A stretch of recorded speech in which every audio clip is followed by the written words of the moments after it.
Hello everyone, હું Mehul sir આપ સૌનું સ્વાગત કરું છું મારી ચેનલ ધ બ્રાઇટર્સમાં. તો આજનો આપણો વિડીયો ઇલેક્ટ્રિકલ્સના સ્ટુડન્ટ માટે છે, ખાસ કે જે લોકો જીટીયુના સેમેસ્ટર 1ની અંદર અભ્યાસ કરી રહ્યા છે. તો આજના વિડીયોની અંદર આપણે મોસ્ટ આઈએમપી ક્વેશ્ચન્સનો અભ્યાસ કરવાના છે ડીસી સર્કિટ્સ માટે. ઓકે, તો જે લોકો ઇલેક્ટ્રિકલની અંદર અભ્યાસ કરી રહ્યા છે કે ઇલેક્ટ્રોનિક્સની અંદર અભ્યાસ કરી રહ્યા છે તો સેમેસ્ટર 1ની અંદર તમારો આ વિષય આવતો આવશે ડીસી સર્કિટ. જેનો સબ્જેક્ટ કોડ 4310901 છે. જે લોકો રેગ્યુલરમાં હોય કે જે લોકો રેમેડિયલમાં હોય દરેકે આ વિડીયો ખાસ જોવાનો છે, કારણ કે આની અંદર તમને 20 થી 25 એવા ક્વેશ્ચન આવીશ કે જેટલા કરવાથી તમારા 70 માર્કની એક્ઝામની અંદર 50ની ઉપર માર્ક આરામથી મળી જશે. ઓકે, તો જીટીયુની અંદર જે 70 માર્કની એક્ઝામ આવે છે તમે એમાં આરામથી પાસ થઈ જવાના, મારી ગેરંટી છે. બીજો કોઈ પ્રશ્ન હોય છોકરાઓને તો બીજો એક પ્રશ્ન એવો હોય છે કે દાખલા પૂછાય તો આવડતા નથી, તો દાખલા સિવાય બી તમે પાસ થઈ જશો જો આ હું અત્યારે તમને થિયરી બતાવીશ એટલી થિયરી તમે કરીને જશો તો. ઓકે, તો આજના વિડીયોની અંદર જેટલા બી ક્વેશ્ચન લખેલા છે આપણે મોસ્ટ આઈએમપી એ દરેક પ્રશ્નો પહેલાં તૈયાર કરી દેવાના. એટલું થઈ ગયા પછી જ બીજી વસ્તુ વાંચવાની જો તમારે વધારે સ્કોર કરવા હોય માર્ક તો. બાકી જે લોકોને પાસ થવામાં બી તકલીફ છે તો એ લોકોએ ખાલી આટલા જ ક્વેશ્ચન કરીને જવાનું. એ મારી ગેરંટી છે કે તમે ડીસી સર્કિટ આરામથી પાસ થઈ જશો. ઓકે, ચેપ્ટર વાઇઝ ક્વેશ્ચન લખેલા છે તો પહેલા ચેપ્ટરની અંદરથી કયા કયા પ્રશ્નો વાંચવાના તે જોઈ લઈએ. તો પહેલા ચેપ્ટરમાંથી વાહક, અર્ધવાહક ને અવાહક સમજાવો એ રીતનો એક પ્રશ્ન છે. ઇંગ્લિશમાં લઈ જશે ઇન્સ્યુલેટર, સેમિકન્ડક્ટર અને કંડક્ટર એ સમજાવવાનું છે. ઓકે, ત્રણ વસ્તુ સમજાવવાની છે. બીજો ક્વેશ્ચન છે ઈએમએફ ને પોટેન્શિયલ ડિફરન્સ વચ્ચેનો તફાવત, difference between EMF and potential difference. ત્રણ મુદ્દા આપેલા છે, ખાલી 3 કે 4 માર્કની અંદર પૂછાય એવો પ્રશ્ન છે, સહેલો છે. એના પછી ત્રીજો ક્વેશ્ચન છે રેઝિસ્ટન્સ પર અસર કરતા પરિબળો. રેઝિસ્ટન્સ એટલે ગુજરાતીમાં અવરોધ કાં તો પ્રતિરોધ. પેલું સૂત્ર છે R બરાબર રોએલ બાય, એટલે એક તો અવરોધકતા પર આધાર રાખે, લંબાઈ પર આધાર રાખે, તાપમાન પર ને આડછેદના ક્ષેત્રફળ પર, 4 વસ્તુ પર આધાર રાખે. એ 4 મુદ્દા સમજાવવાના. 3 કે 4 માર્કની અંદર એ બી પ્રશ્ન પૂછાય એવો છે. ઓમનો નિયમ ને તેની મર્યાદા 10મા ધોરણમાં શીખી ગયા. જે ઓમનો નિયમ હતો એ જ ઓમનો નિયમ છે. એક નાનો આલેખ દોરવાનો છે, સૂત્ર લખવાનું V = IR બરાબર, નિયમ લખવાનો છે એનો, અને એની મર્યાદાઓ આપેલી છે કે અમુક જગ્યાએ ઓમનો નિયમ મતલબ સેમિકન્ડક્ટર માટે ઓમનો નિયમ નથી વપરાતો, તાપમાન દબાણ બદલાવું ના જોઈએ તો જ નિયમ લાગુ પડે, બરાબર, એ વસ્તુ આપેલી છે. ડીસી સર્કિટમાં લાગે, એસીમાં બી નથી લાગતો, એ બી એનો એક મર્યાદા છે. ચાલો, એના પછીના બે પ્રશ્નો છે કિર્ચોફનો કરંટનો નિયમ, કિર્ચોફનો વોલ્ટેજ નિયમ. આ બે ક્વેશ્ચન વગર પેપર આપણું બને જ ના, મતલબ આ બેમાંથી એક ક્વેશ્ચન તો તમારા પેપરમાં હોય ને હોય, બરાબર. ખાસ વાંચવાના, આકૃતિ સાથે જવાબ લખવાનો છે. બંનેની અંદર આકૃતિ આપેલી જ, બંને ક્વેશ્ચન. કરંટનો નિયમ તો બહુ ઇઝી છે, બધાને અંદર વાંચતા જ ખબર પડી જશે. આઈ થિંક કદાચ વોલ્ટેજના નિયમમાં થોડીક તકલીફ પડે, પણ જો પ્રશ્ન તમે ધ્યાનથી વાંચશો તો એ બી ખબર પડી જશે. બીજી એક વાત, વિડીયોની અંદર કોઈ બી ક્વેશ્ચનની અંદર તમને અત્યારે હું ક્વેશ્ચન તમને ડીપલી નહીં સમજાવતો, પણ એવું માનો કે કોઈ ક્વેશ્ચનની અંદર તમને પ્રોબ્લેમ લાગે, વાંચવાથી યાદ નથી રહેતો કે સમજ નથી પડતું, તો આ ક્વેશ્ચન નંબરમાંથી જે બી ક્વેશ્ચનમાં તકલીફ લાગે કોમેન્ટ સેક્શનમાં એ ક્વેશ્ચન નંબર નાખજો. આપણે દરેક છોકરાઓનું જોઈશું કે કયા ક્વેશ્ચનમાં તકલીફ આપે છે, તો આપણે એના માટે એક અલગથી એક વિડીયો બનાવી દઈશું. ઓકે, ચલો. અને બીજો એક લાસ્ટ ક્વેશ્ચન છે જૂલનો નિયમ વાંચવાનો, 3 માર્કની અંદર પૂછાય. બહુ નાનું લખાણ આપેલું ચોપડીની અંદર, પણ એ બી વાંચી લેવાનો. તો પહેલા ચેપ્ટરમાંથી આ 7 ક્વેશ્ચન તૈયાર કરવાના છે. ચલો, નેક્સ્ટ ચેપ્ટર નંબર 2 છે, એમાં આપણે વાંચવાનું છે રેઝિસ્ટન્સનું શ્રેણી જોડાણ, એટલે કે અવરોધોનું શ્રેણી જોડાણ, અને રેઝિસ્ટન્સનું સમાંતર જોડાણ એટલે અવરોધોનું સમાંતર જોડાણ. ઓકે, પહેલામાં સિરીઝ કનેક્શન, બીજામાં પેરેલલ કનેક્શન, ત્રીજો પ્રશ્ન છે એ બંનેનો તફાવત, difference between series and parallel. Okay, આ બી આઈ થિંક 10મા ધોરણમાં આવી ગયું, બરાબર. એકમાં એવું છે કે રેઝિસ્ટન્સને આપણે શ્રેણીમાં બતાવવાના છે, અને બીજા ક્વેશ્ચનની અંદર રેઝિસ્ટન્સને આપણે બતાવવાના છે સમાંતરની અંદર. ઓકે, સૂત્ર તારાઓ આનું R = R1 + R2 + R3 એવું આવે શ્રેણી જોડાણ હોય તો. સમાંતરની અંદર 1/R = 1/R1 + 1/R2 + 1/R3 એ રીતનું આપેલું જ લખાણ. એ બી પ્રશ્ન વાંચશો તો સમજ પડી જશે, તમે પહેલાં બી ભણેલા છો. ઓમના નિયમનો થોડોક ઉપયોગ થાય છે તો એટલું જોઈ લેવાનું. અને આ પ્રશ્નની અંદર તમે જેટલા મુદ્દા તૈયાર કરો એ જ મુદ્દા પરથી તફાવત બનાવવાનો છે, તો એને અલગ પ્રશ્ન નહીં માનીએ, એ જ પ્રશ્ન છે એવું સમજી લઈશું. એના પછી 11મામાં ડ્યુઆલિટીનો સિદ્ધાંત છે, એ બી વાંચી લેવાનો, બરાબર, કે રેઝિસ્ટન્સ, કેપેસિટર અને ઇન્ડક્ટન્સનું શ્રેણીને સમાંતર જોડાણ હોય તો એનું સમીકરણ કઈ રીતે બદલાય. બે આકૃતિ દોરવાની છે, બરાબર, એકમાં વોલ્ટમીટર, એકમાં એમીટર વાળી. બંને આકૃતિ બંનેના સમીકરણ જ લખવાના, ખાલી 3 માર્કની અંદર પ્રશ્ન પૂછાય છે.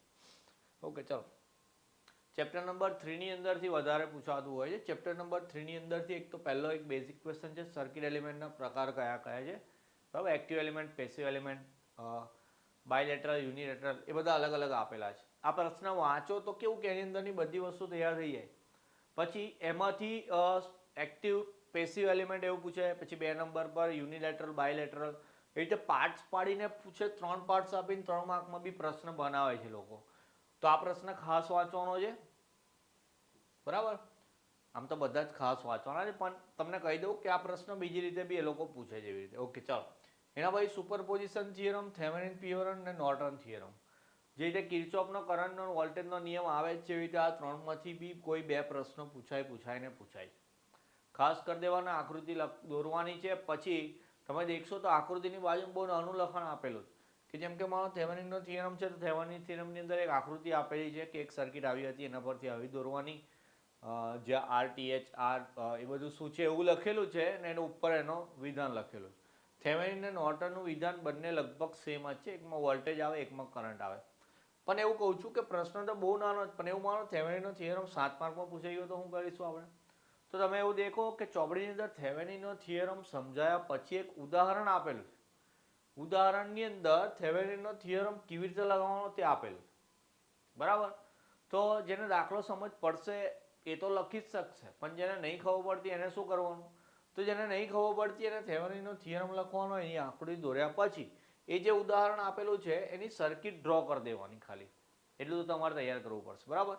કે એક સર્કિટ આવી રીતે ડ્રો કરો કે ભાઈ અહીંયા એક રેઝિસ્ટન્સ છે, પછી અહીંયા એક ઓકે ચલો અહીંયા બી એક રેઝિસ્ટન્સ બતાવી દઉં, અહીંયા એક બેટરી છે, આ રીતની સર્કિટ, પછી અહીંયા એક બીજી બેટરી આપેલી છે અને અહીંયા એક રેઝિસ્ટન્સ. આવી કોઈ આકૃતિ આપેલી હોય કે જેમાં 2 વોલ્ટેજ સોર્સ, બરાબર. તો એના પછી તમારે શું કરવાનું કે વચ્ચેનો જે દાખલો છે એ તમે સ્કીપ કરો, પણ લાસ્ટમાં જે જવાબ આપેલો છે કે એમાં શું કરી દીધું, એક જ રેઝિસ્ટન્સ કરી દીધો બધા જગ્યાએ અને એક જ વોલ્ટેજ સોર્સ કરી દીધો, બંને શ્રેણીમાં બતાવી દીધા, બરાબર. તો એ જે ઉદાહરણ આપેલું છે એની ફર્સ્ટ આકૃતિ અને એની લાસ્ટ આકૃતિ એ 2 કરી દેવાની કે ભાઈ મૂળભૂત સર્કિટ આવી હતી અને પછી થેવેનિનનો થિયરમ લગાવ્યા પછી એ સર્કિટ આવી થઈ ગઈ, એટલી વસ્તુ બતાવી દેવાની. સેમ વસ્તુ નોર્ટનના થિયરમમાં બી લાગુ પડે છે. આવી જ આકૃતિ આવે પણ વોલ્ટેજ સોર્સની જગ્યાએ કરંટ સોર્સ, તેની ફાઇનલ આકૃતિમાં બંનેને સમાંતરમાં બતાવવાના, બરાબર. એ 2 પ્રશ્નો કરવાના ખાસ. સ્ટારથી ડેલ્ટા અને ડેલ્ટાથી સ્ટાર, આ 7 માર્કના પ્રશ્નો છે. ડેડિકેટેડલી 7 માર્ક માટેના જ બનેલા છે. પ્રશ્નો થોડા લેન્થી છે. જે લોકોને જો અઘરું લાગતું હશે એને આ પ્રશ્ન થોડો અઘરો લાગશે, તો ચોપડીમાંથી તૈયાર કરવાની કોશિશ કરજો. ના ખબર પડે તો પછી મને કહેજો, આપણે આને તો સમજાવી દઈશું, બરાબર. આ 2 પ્રશ્નો મારે સમજાવવા પડશે જો ના ખબર પડે તો. 7 માર્કની અંદર પૂછાય કે સ્ટાર કનેક્શનમાંથી ડેલ્ટા કનેક્શનમાં કેવી રીતે જવું, અને ડેલ્ટા કનેક્શન હોય તો સ્ટારમાં કેવી રીતે જવું. તો આ ત્રીજા ચેપ્ટરના ક્વેશ્ચન હતા. ઓકે ચલો, ચોથા ચેપ્ટરની અંદર જોઈએ તો કેપેસિટર પર આધારિત ચેપ્ટર છે. પહેલો ક્વેશ્ચન છે સમાંતર પ્લેટ કેપેસિટર સમજાવો. તો સમાંતર પ્લેટ કેપેસિટર 7 માર્કની અંદર પૂછાય કે 2 વચ્ચેનું મીડિયમ હવા હોય તો શું આવે, કોઈ બીજું માધ્યમ હોય તો શું આવે, શૂન્યાવકાશમાં શું આવે. તો એના સૂત્રો આપેલા સમાંતર પ્લેટ કેપેસિટરના, એ જોઈ લેવાના. તો જે રીતે અવરોધોનું શ્રેણીને સમાંતર જોડાણ હતું એટલે કે સિરીઝ ને પેરેલલ કનેક્શન, એવું સેમ કેપેસિટર માટે બી આવે છે, બરાબર.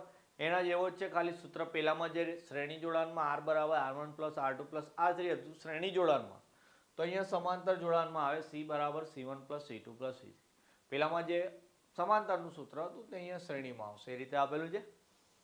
પછી આ પ્રશ્ન છે જે મોસ્ટ આઈએમપી છે, આ ચેપ્ટરમાંથી પૂછાય. એ રીતે કિર્ચોફનો નિયમ તમને કીધો, થેવેનિન નોર્ટન કીધું, એવી રીતે આ ચેપ્ટરમાંથી કેપેસિટરમાંથી સંગ્રહિત ઉર્જા 100% પૂછાશે, બરાબર. 1/2 CV² એવો જવાબ લાવવાનો છે કે કેપેસિટરની અંદર સ્ટોર્ડ એનર્જી કેવી રીતે આવે. એ બી સહેલું છે, ખાલી એક જગ્યાએ સંકલન આવે છે, આવું ઇન્ટિગ્રેશન કરેલું છે VdV નું, સમજાય દઉં. VdV આવું લખેલું છે, એના પછીના સ્ટેપમાં V²/2 એવું લખેલું. તો આ કેવી રીતે આવે એની વાત કરી લઉં.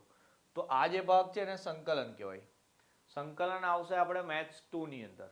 પણ સંકલનનું એક સૂત્ર છે કે સંકલનમાં એવું માનો કે x ની કોઈ ઘાત આપેલી હોય અને dx લખ્યું હોય, જે રીતે અહીંયા VdV છે, પણ x થી સમજીએ છીએ આપણે કે એક્સની કોઈ ઘાત આપેલી હોય તો એ ઘાતની અંદર એક વધે અને ઘાત છેદમાં આવે. ઓકે, કે જેમ કે અહીંયા વીની ઘાત નથી એટલે એક ઘાત કહેવાય, તો ઘાત વધે એટલે ઘાત 2 થઈ જશે અને છેદમાં બી આવશે 2. તો એ v²/2 જે આવે છે તે એવી રીતે આવે છે.